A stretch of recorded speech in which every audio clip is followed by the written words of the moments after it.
Good afternoon, everybody. Welcome to day 4 of Winevent 2023. I am your hostess with the mostest, Rachel. I'm looking at myself. I look like a lumberjane here. I'm decked out in my Pacific Northwest flannel. Taking a break from my busy work day to enjoy a glass of wine with all of you. Reminder to click on the link in my bio and in the story to see the full video. Reminder, I open up my box, I taste a wine, well, I sniff a wine, I taste a wine, I try the wine, and I let you know if I like it or not, and give food pairings and recommendations, and then depending on how much I like it, I rate it in a nutcracker score, 1 to 10 nutcrackers. That's where we are. We are on day 4. Let's see what's in store for us today. Alrighty. Let's get our little handy sheet ready to go. Oh, where did I put my coin? Didn't I? Oh, there it is. You have to make sure we have our coin for the sheet. And then wine number 4. Let's do it. All right.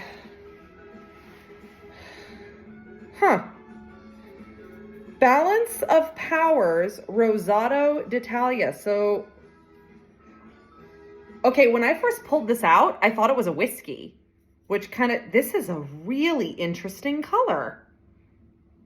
So it's a dark rosé, it looks like, which I'm glad I thought ahead to bring my chiller because I really thought I was going to get a red today. But it looks like we're getting a rosato, which does mean rosé in Italian. If it was red, it would have just said rosso. Okay. This looks like whiskey, doesn't it? It looks like a brown. Oh, okay, there it looks a little bit more pink. How interesting. All right, let's get this bad boy going here, shall we? The artwork is a bunch of people under like Roman columns holding up a grape bunch. Okay. Let's go ahead and very gently chill this bad boy up. We're just going to give it a little swirl. I'm not going to go too crazy. This is a theory that or a method that I made up a couple of years ago when I realized that having wine was a bit of a challenge in terms of making sure that you had a chiller on hand. I unfortunately got rid of my plastic ice cubes, so maybe a little bit of dilution will get into this, but what can you do? All right, let's see what we got here. Yeah, that's cold enough. We're good. And actually, I'm going to go ahead and strain it. I have new wine glasses. Wow. Okay. So we have a very dark rosé here. This looks much less brown in the glass, which I'm happy to report. Let's give it a sniff.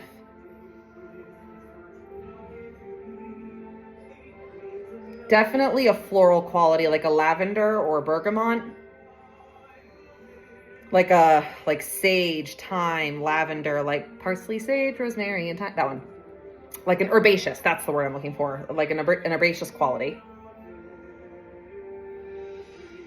The color is not like a Jolly Rancher, but it's also not pale pink. This is everything about this has me intrigued. All right.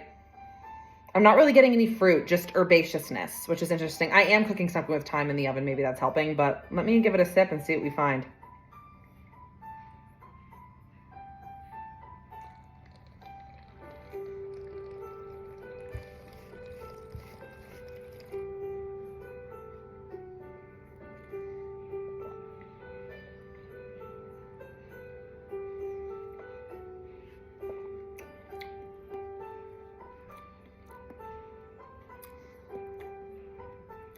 That's lovely.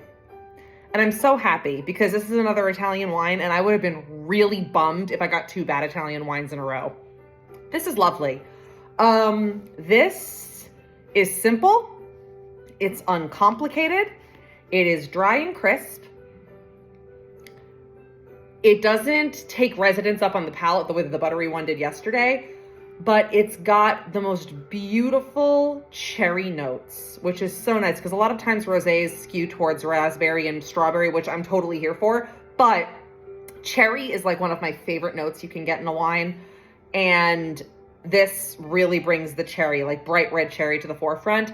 And what's interesting is that this is almost like a rosé that's dressing up as a red, or maybe it's the other way around.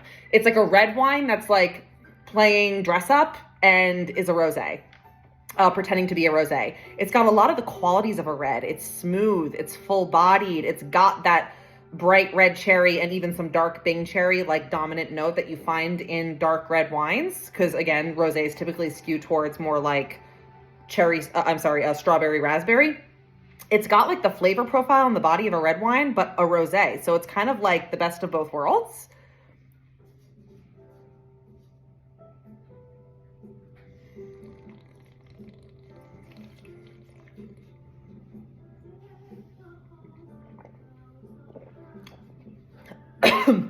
Down the pipe. This is excellent. I really like this. Sorry, that went down the wrong pipe when I swallowed. No, this is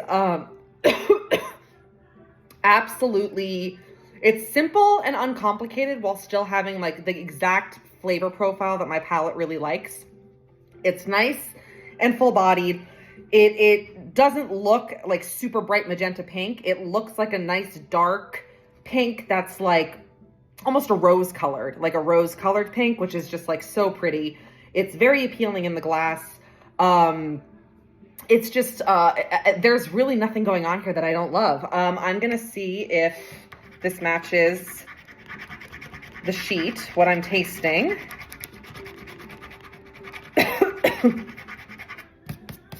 All right, I was right. 2020 Rosato from Italy. It does say raspberry, which fine. I mean, I can definitely see that. But the second flavor profile is cherry, which is just not a flavor that I see very often with rosé. So again, this is like a red wine that's pretending to be a rosé, that is dressing up as a rosé, and I'm getting all the best qualities of both of those varietals that I love. Yes, I am here for the Balance of Powers Italian rosé from Italy here. I would have this with pretty much anything. This would be wonderful with a nice fresh salad. It would be wonderful with any sort of like, vegetarian dish that had, any sort of cheese with it would be really, really lovely.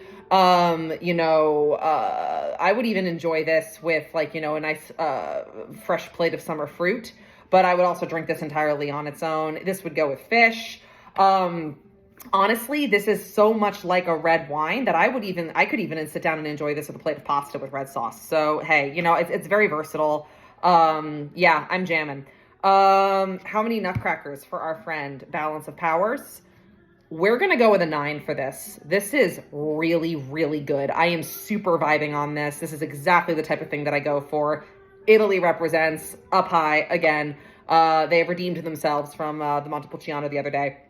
Let's say 9 nutcrackers for the Balance of Powers Rosé from Italy. I am very much going to enjoy this. I have a butternut squash and a bunch of garlic and onion and carrot that's like roasting in the oven right now. I'm trying this new recipe of a butternut squash soup that I found on Instagram. So while that's cooking, I am going to finish this and take care of a few more projects at work. But yes, 9 nutcrackers for our Italian rosé today. I will be back tomorrow for something that I'm sure at this point is going to be a red, although I probably shouldn't. I mean, I actually kind of like that they're not being predictable. I will be back tomorrow for another drink with all of you. Hopefully we'll have another great wine. And until we drink again, cheers.